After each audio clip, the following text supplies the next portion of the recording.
एक बच्चा कह रहा है सर फिजिक्स का पिता कौन है?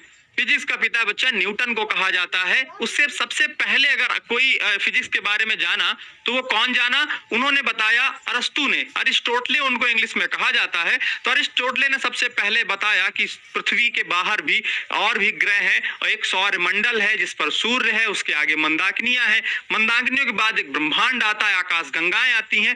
तो एक ब्रह्मांड में असंख्य आकाश गंगाएं हैं, एक आकाश गंगा में असंख्य सौर मंडल है, एक सौर मंडल में आपके 8 ग्रह और एक सूर्य है, और उस ग्रह पर एक देश भारत है, यानी वहां पर 7 महाद्वीप है, 5 महासागर है, ठीक है ना।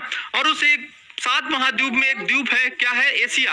एशिया का 100 अगर देखा जाए, एशिया में कई देश हैं, उसमें से एक देश है भारत। भारत में कई आपके राज्य हैं, उसमें से एक राज्य है बिहार, और उस बिहार में तुम कहीं ना कहीं रहते हो, ठीक है। तो ये रहा आपका परिचय। अगर कोई आपसे पूछे कि आप कहां से हैं, तो आप उसको यही डिफिनेशन दीजिए कि एक ब्रह्मांड है, एक ब्रह्मांड से असंख्य आकाश गंगा है, उस असंख्य आकाश गंगा में एक आकाश गंगा मिल्की वे के, ठीक है, असंख्य सौर मंडल में से एक सौर मंडल जिसमें एक सूर्य है और 8 ग्रह हैं, उसमें से एक ग्रह पृथ्वी के, ठीक है।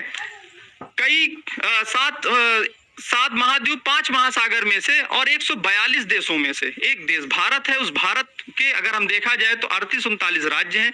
उस राज्य में से एक राज्य आपका बिहार है। बिहार की राजधानी क्या? आप लोग फटाफट एक बार बता दीजिए, बिहार की राजधानी बताइए फटाफट, तब तक हम आगे डिफिनेशन